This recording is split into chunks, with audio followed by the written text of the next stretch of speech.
presidential debate tonight. We're going to continue here, and I want to turn to the war in Ukraine. We're now 2.5 years into this conflict. Mr. President, it has been the position of the Biden administration that we must defend Ukraine from Russia, from Vladimir Putin, to defend their sovereignty, their democracy, that it's in America's best interest to do so, arguing that if Putin wins, he may be emboldened to move even further into other countries. You have said you would solve this war in 24 hours. You said so just before the break tonight. How exactly would you do that? And I want to ask Sucking dick. question tonight. Do you want Ukraine to win this war? I want the war to stop. I want to save lives that are being uselessly, people being killed by the millions. It's the millions. It's so much worse than the numbers that you're getting, which are fake numbers. Look, we're in for 250 billion or more because they don't ask Europe, which is a much bigger beneficiary to getting this thing done than we are. They're in for $150 billion less because Biden and you don't have the courage to ask Europe like I did with NATO. They paid billions and billions, hundreds of billions of dollars when I said, either you pay up or we're not going to protect you anymore. So that's maybe one of the reasons they don't like me as much as they like weak people. But you take a look at what's happening. We're in for 250 to 275 billion. They're into 100 to 150. They should be forced to equalize. With that being said, I want to get the war settled. I know Zelensky very well, and I know Putin very well. I have a good relationship, and they respect your president, okay? They respect me. They don't respect Biden. How would you respect him? Why? For what reason? He hasn't even made a phone call in 2 years to Putin. Hasn't spoken to anybody. They don't even try to get it. That is a war that's dying to be settled. I will get it settled before I even become president. If I win, when I'm president-elect, and what I'll do is I'll speak to one, I'll speak to the other, I'll get them together. That war would have never happened. And in fact, when I saw Putin after I left, unfortunately left because our country has gone to hell. But after I left, when I saw him building up soldiers, he did it after I left, I said, oh, he must be negotiating. It must be a good, strong point of negotiation. Well, it wasn't, because Biden had no idea how to talk to him. He had no idea how to stop it. And now you have millions of people dead, and it's only getting worse, and it could lead to World War III. Don't kid yourself, David. We're playing with World War III, and we have a president that we don't even know if he's... Where is our president? We don't even know if he's a president. And just to clarify They here... threw him out of a campaign like a dog. We don't even know. Is he our president? But we have a president, Mr. President, that doesn't know he's alive. Your time is up. Just to clarify the question, do you believe it's in the U.S. best interest for Ukraine to win this war, yes or no? I think it's the U.S. best interest to get this war finished and just get it done. He dodged it again. Like draft dodger. Human lives from being destroyed. I want to take this to Vice President Harris. I want to get your thoughts on support for Ukraine in this moment, but also as Commander-in-Chief, if elected, how would you deal with Vladimir Putin, and would it be any different from what we're seeing from President Biden? Well, first of all, it's important to remind the former president you're not running against Joe Biden, you're running against me. He's so fixated on I believe the reason that Donald Trump says that this war would be over within 24 hours is because he would just give it up. And that's not who we are as Americans. Let's understand what happened here. I actually met with Zelensky a few days before Russia invaded, tried through force to change territorial boundaries, to defy one of the most important international rules and norms, which is the importance of sovereignty and territorial integrity. And I met with President Zelensky. I shared with him American intelligence about how he could defend himself. Days later, I went to NATO's eastern flank, to Poland and Romania. And through the work that I and others did, we brought 50 countries together to support Ukraine in its righteous defense. And because of our support, because of the air defense, the ammunition, the artillery, the javelins, the Abrams tanks that we have provided, Ukraine stands as an independent and free country. If Donald Trump were president, Putin would be sitting in Kyiv right now. And understand what that would mean, because Putin's agenda is not just about Ukraine. Understand why the European allies and our NATO allies are so thankful that you are no longer president, and that we understand the importance of the greatest military alliance the world has ever known, which is NATO, and what we have done to preserve the ability of Zelensky and the Ukrainians to fight for their independence. Otherwise, Putin would be sitting in Kyiv with his eyes on the rest of Europe, starting with Poland. And why don't you tell the 800,000 Polish Americans right here in Pennsylvania how quickly you would give up for the sake of favor and what you think is a friendship with what is known to be a dictator who would eat you for lunch. Vice President Harris, 100%. we've heard from both Yeah. on Ukraine tonight. Afghanistan came up in the last hour. I wanted her to respond to something you said earlier, and please, I'll give you a minute here. Putin would be sitting in Moscow, and he wouldn't have lost 300,000 men and women, but he would have been sitting in Moscow, quiet please, he would have been sitting in Moscow much happier than he is right now. But eventually, he's got a thing that other people don't have. He's got nuclear weapons. They don't ever talk about that. He's got nuclear weapons. Nobody ever thinks about that. And eventually, maybe he'll use them, and maybe he hasn't been that threatening, but he does have that. Something we don't even like to talk about. Nobody likes to talk about it. But just so you understand, they sent her to negotiate peace before this war started. 3 days later, he went in and he started the war because everything they said was weak and stupid. They said the wrong things. That war should have never started. She was the emissary. They sent her in to negotiate with Zelensky and Putin, and she did. And the war started 3 days later. And that's the kind of talent we have with her. She's worse than Biden. In my opinion, I think he's the worst president in the history of our country. She goes down as the worst vice president in the history of our country. But let me tell you something. She is a horrible negotiator. They sent her in to negotiate. As soon as they left, Putin did the invasion. President Trump, thank you. You did bring up something. You said she went to negotiate with Vladimir Putin. Vice President Harris, have you ever met Vladimir Putin? Can you clarify tonight? Yet again, I said it at the beginning of this debate, you're going to hear a bunch of lies coming from this fella. And that is another one. When I went to meet with President Zelensky, I've now met with him over 5 times. The reality is it has been about standing as America always should, as a leader upholding international rules and norms, as a leader who shows strength, understanding that the alliances we have around the world are dependent on our ability to look out for our friends and not favor our enemies because you adore strongmen instead of caring about democracy. And that is very much what is at stake here. The President of the United States is Commander-in-Chief. And the American people have a right to rely on a president who understands the significance of America's role and responsibility in terms of ensuring that there is stability and ensuring we stand up for our principles and not sell them for the benefit of personal flattery. We talked about Ukraine and Vladimir Putin. I do want to talk about Afghanistan. It came up in the first hour of this debate. I want to move on to Afghanistan. Mark said Trump did the most amazing thing I've ever seen. He got these countries, the 28 countries at the time, to pay up. He said, I've never seen, he's the head of NATO. He said, I've never seen, for years we were paying almost all of NATO. We were being ripped off by European nations, both on trade and on NATO. I got them to pay up by saying, one of the statements you made before, if you don't pay, we're not going to protect you. Otherwise, we would have never gotten it. He said it was one of the most incredible jobs that he's ever seen done. Thank you. I want to turn to Afghanistan. It came up in the first hour of the debate, and we witnessed a poignant moment today on Capitol Hill honoring the soldiers who died in the chaotic withdrawal from Afghanistan. I do want to ask the Vice President, do you believe you bear any responsibility in the way that withdrawal played out? Well, I will tell you, I agreed with President Biden's decision to pull out of Afghanistan. 4 presidents said they would, and Joe Biden did.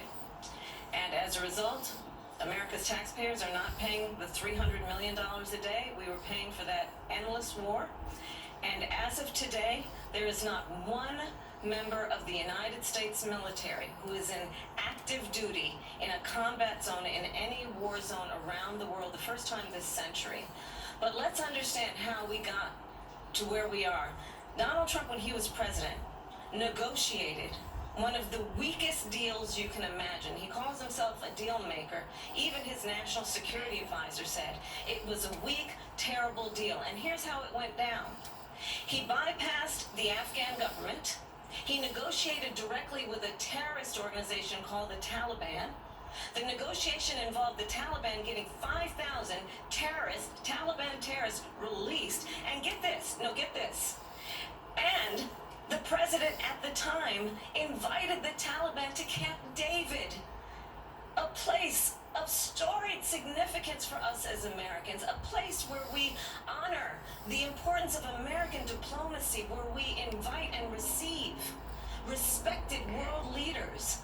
And this former president, as president, invited them to Camp David because he does not again appreciate the role and responsibility of the President of the United States to be commander-in-chief with a level of respect. And this gets back to the point of how he has consistently disparaged and demeaned members of our military, fallen soldiers, and the work that we must do to uphold the strength and the respect of the United States of America around the world. Vice President Harris, thank you. President Trump, your response to her saying that you began the negotiations with the Taliban. So, if you take a look at that period of time, the Taliban was killing our soldiers, a lot of them, with snipers. And I got involved with the Taliban because the Taliban was doing the killing. That's the fighting force within Afghanistan. They don't bother doing that because, they deal with the wrong people all the time. But I got involved. And Abdul is the head of the Taliban. He is still the head of the Taliban. And I told Abdul, don't do it anymore. You do it anymore, you're going to have problems. And he said, why do you send me a picture of my house? I said, you're going to have to figure that out, Abdul. And for 18 months, we had nobody killed. We did have an agreement negotiated by Mike Pompeo. It was a very good agreement. The reason it was good, we were getting out. We would have been out faster than them, but we wouldn't have lost the soldiers. We wouldn't have left many Americans behind. And we wouldn't have left $85 billion worth of brand new, beautiful military equipment behind. And just to finish, they blew it. The agreement said you have to do this, and they didn't do it. The agreement was terminated by us because they didn't do what they were supposed to do. And these people did the worst withdrawal, and in my opinion, the most embarrassing moment in the history of our country. And by the way, that's why Russia attacked Ukraine, because they saw how incompetent she and her boss are. President Trump, thank you. I want to move on now to race and politics in this country. Mr. President, you recently said of Vice President Harris, quote, I didn't know she was black until a number of years ago when she happened to turn black, and now she wants to be known as black. I want to ask a bigger picture question here tonight. Why do you believe it's appropriate to weigh in on the racial identity of your opponent? I don't, and I don't care. I don't care what she is. I don't care. She's a liar. You make a big deal out of something. I couldn't care less. Whatever she wants to be is okay with me. But those were your words, so I don't know. I mean, all I can say is I read where she was not black, that she put out, and I'll say that. And then I read that she was black, and that's okay. Either one was okay with me. That's up to her. That's up to her. Vice President Harris, your thoughts on this? I think honestly, I think it's a tragedy that we have someone who wants to be president who has consistently, over the course of his career, attempted to use race to divide the American people. I do believe that the vast majority of us know that we have so much more in common than what separates us, and we don't want this kind of approach that is just constantly trying to divide us, and especially by race. And let's remember how Donald Trump started. He was he owned buildings, and he was investigated because he refused to rent property to black families. Let's remember, this is the same individual who took out a full-page ad in the New York Times calling for the execution of 5 young black and Latino boys who were innocent, the Central Park 5. Took out a full-page ad calling for their execution. This is the same individual who spread birther lies about the first black president of the United States. And I think the American people want better than that, want better than this. want someone who understands, as I do, I travel our country. We see in each other a friend. We see in each other a neighbor. We don't want a leader who is constantly trying to have Americans point their fingers at each other. I meet with people all the time who tell me, can we please just have discourse about how we're going to invest in the aspirations and the ambitions and the dreams of the American people? Knowing that regardless of people's color or the language their grandmother speaks, we all have the same dreams and aspirations and want a president who invests in those, not in hate and division. Vice President Harris, thank you. Lindsay? President Trump, this is now your third time. This is the most divisive presidency in the history of our country. There's never been anything like it. They're destroying our country, and they come up with things like what she just said. Going back many, many years, when a lot of people, including Mayor Bloomberg, agreed with me on the Central Park Five, they admitted, they said, they pled guilty. And I said, well, if they pled guilty, they badly hurt a person, killed a person ultimately. And if they pled guilty, then they pled, we're not guilty. But this is a person that has to stretch back years, 40, 50 years ago, because there's nothing now. I built one of the greatest economies in the history of the world, and I'm going to build it again. It's going to be bigger, better, and stronger. But they're destroying our economy. They have no idea what a good economy is. Their oil policies, every single policy. And remember this, she is Biden. You know, she's trying to get away from Biden. I don't know the gentleman, she says. She is Biden. The worst inflation we've ever had, a horrible economy because inflation has made it so bad, and she can't get away with that. Thank you. Time's up. I want to respond to that. I want to just respond briefly. Clearly, I am not Joe Biden, and I am certainly not Donald Trump. And what I do offer is a new generation of leadership for our country. One who believes in what is possible, one who brings a sense of optimism about what we can do instead of always disparaging the American people.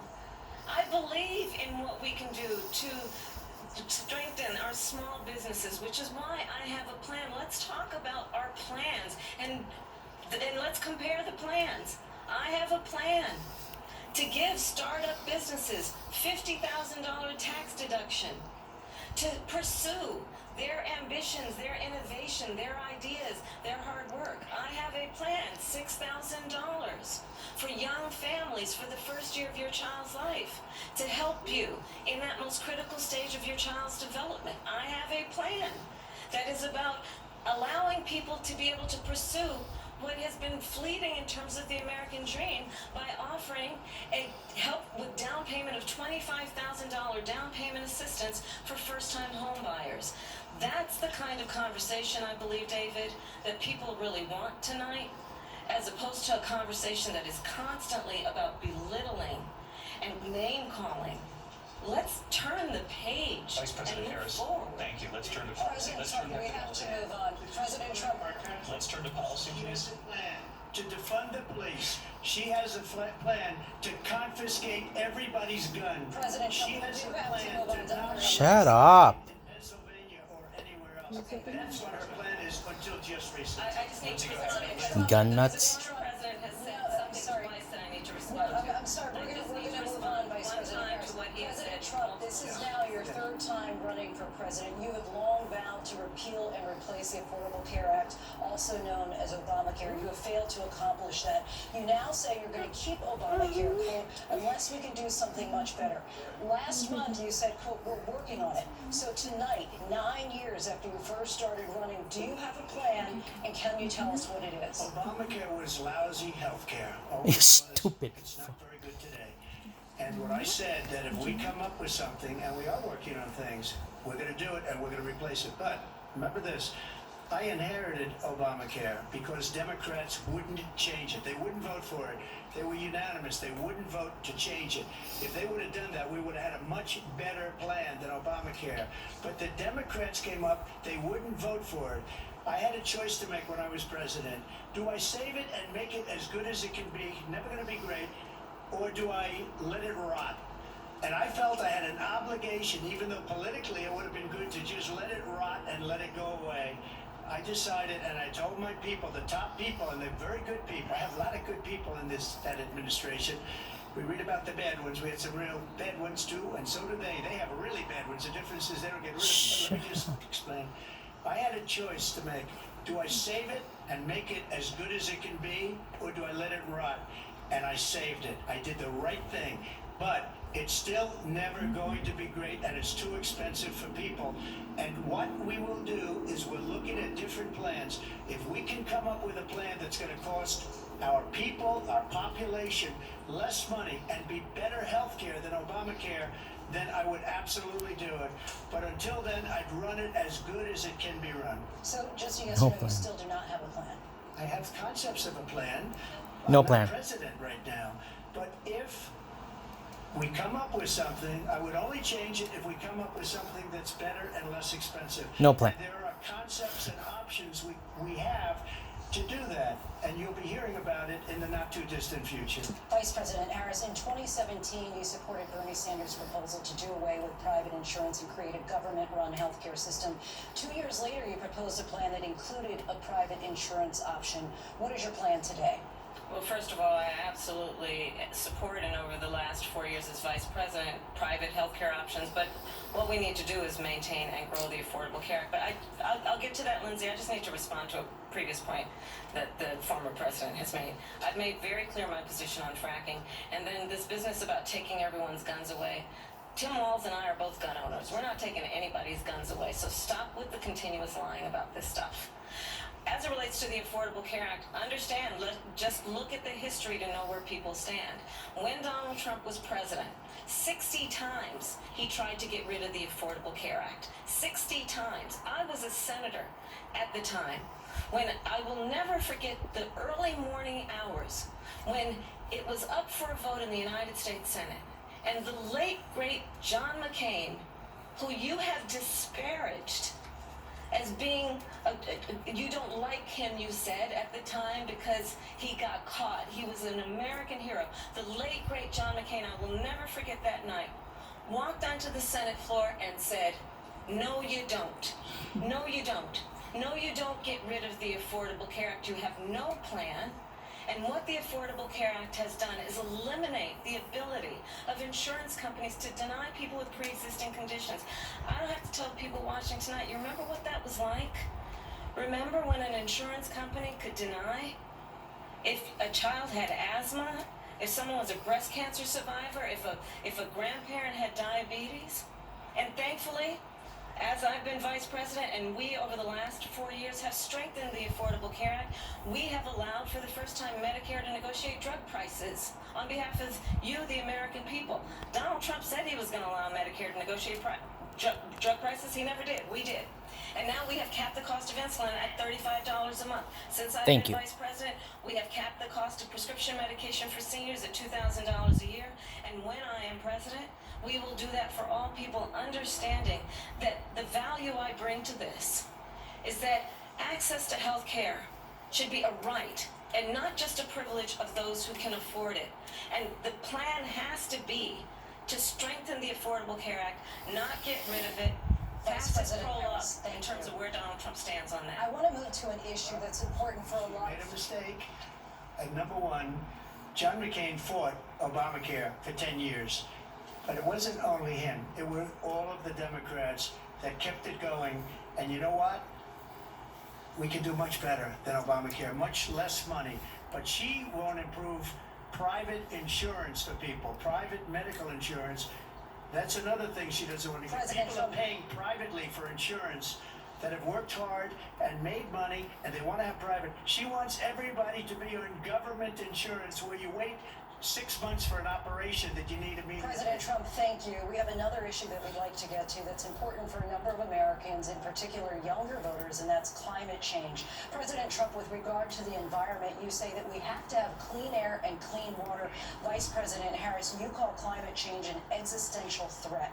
The question to you both tonight is, what would you do to fight climate change? And Vice President